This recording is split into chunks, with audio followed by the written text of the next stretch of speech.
Porque de tal manera amó Dios al mundo, que ha dado a su Hijo unigénito, para que todo aquel que en él cree, no se pierda, mas tenga vida eterna. Juan 3:16. Hoy en día, dentro de las iglesias protestantes se habla mucho sobre la gracia de Dios. Pero, ¿qué es la gracia? ¿Qué significa estar bajo la gracia?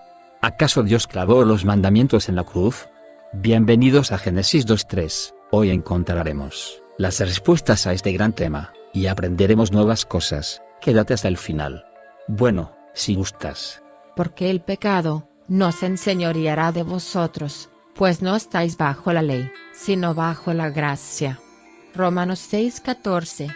Hagamos una pequeña pausa. Para los que no lo saben, la ley mencionada son los 10 mandamientos. Fueron escritos por el dedo de Dios en 2 tablas de piedra. Fueron dadas al pueblo de Dios al ser liberados de Egipto, donde eran esclavos. En el antiguo pacto, estaban escritas en piedra, mientras en el nuevo pacto, están escritas en nuestras mentes y corazones. Jeremías 31:33, Hebreos 8:10. Porque por gracia somos salvos, por medio de la fe, y esto no de nosotros, pues es don de Dios, no por obras, para que nadie se gloríe. Porque somos hechura suya, creados en Cristo Jesús para buenas obras, las cuales Dios preparó de antemano para que anduviésemos en ellas. Efesios 2:8-10. El apóstol Pablo lo deja muy claro, la salvación no la podemos comprar, porque ya se nos ha sido regalada. Podemos ver que la gracia es el amor y la bondad del Padre. Bueno, vayamos un poco más despacio, aquí es donde se pone interesante. Pregunta, ¿si estamos bajo la gracia de Dios y no bajo la ley? Porque Apocalipsis 22:14 dice, bienaventurados los que guardan los mandamientos para tener derecho al árbol de la vida. También Jesús nos dijo, si me amáis guardad mis mandamientos y yo rogaré al Padre, y os dará otro consolador, para que esté con vosotros, para siempre. Juan 14:16. Pasemos a primera de Juan 2:4, nos dice lo siguiente. El que dice, yo le conozco, y no guarda sus mandamientos, el tal es mentiroso, y la verdad no está en él. Leamos Juan 14:21, el que tiene mis mandamientos, y los guarda, ese es el que me ama, y el que me ama, será amado por mi Padre, y yo le amaré, y me manifestaré a él.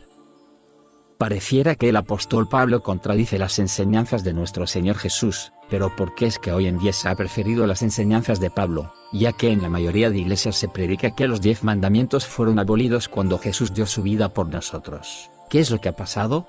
¿Dónde está la confusión? Mejor dejemos que el apóstol hable a su defensa. Pero antes, veamos qué es pecar. ¿Cuál es la definición de pecado? La Biblia dice, todo aquel que comete pecado, infringe también la ley, pues el pecado es infracción de la ley. Primera de Juan 3:4. Repitámoslo una vez más, solo para que nos quede claro como el agua, todo aquel que comete pecado, infringe también la ley, pues el pecado es infracción de la ley. Primera de Juan 3:4. Ahora sí, regresemos con Pablo. ¿Qué pues, diremos? ¿Perseveraremos en el pecado para que la gracia abunde? En ninguna manera. Porque los que hemos muerto al pecado, ¿cómo viviremos aún en él?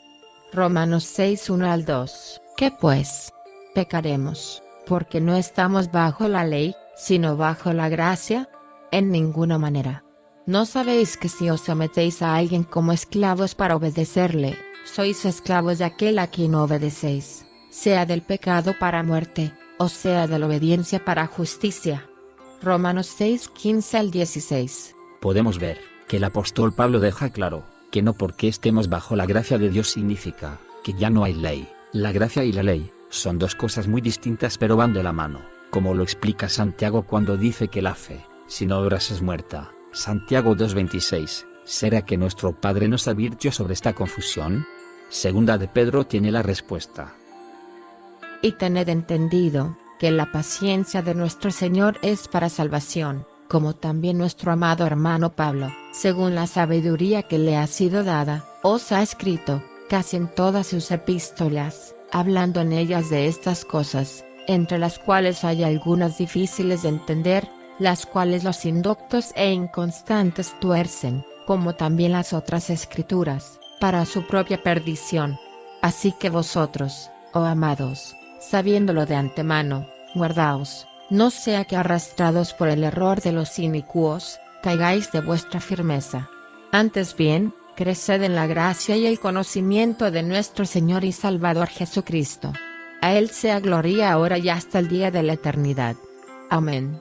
Segunda de Pedro 3:15 al 18. Vaya, todo empieza a tener más sentido. Al igual, Judas mencionó gente impía, convirtiendo la gracia de Dios en libertinaje. Judas 1:4. La Biblia es demasiado clara sobre guardar los mandamientos de Dios. Ojo, el sábado es parte de la ley. Es el cuarto mandamiento, y se debe de guardar, porque aún, en la nueva tierra, se guardará. Isaías 63:23. Satanás ha hecho creer a los cristianos de hoy, que la ley fue clavada en la cruz. Pregunta, ¿de verdad creemos en Jesús? ¿Creemos en su palabra? Entonces debemos de creer cuando nos dijo: No penséis, que he venido para abrogar la ley, o los profetas. No he venido para abrogar, sino para cumplir. Porque de cierto os digo, que hasta que pasen el cielo y la tierra, ni una jota, ni una tilde, pasará de la ley, hasta que todo se haya cumplido. De manera que cualquiera, que quebrante uno de estos mandamientos muy pequeños, y así enseñe a los hombres, muy pequeño será llamado en el reino de los cielos, mas cualquiera que los haga y los enseñe, éste será llamado grande en el reino de los cielos. Porque os digo, que si vuestra justicia no fuere mayor que la de los escribas y fariseos, no entraréis en el reino de los cielos. Mateo 5:17 al 20. Somos salvos, por la gracia de Dios, y porque somos salvos, y lo amamos, es que guardamos los mandamientos. La ley no es el problema es el pecado, y debemos de vencer si queremos ver al Padre. Y esto ha sido todo por hoy. En el siguiente video hablaremos sobre el sábado, y el por qué se debe de guardar, o fue santificado, solo para los judíos. No olvides suscribirte a Génesis 2:3, para más videos como este. Que Dios te bendiga.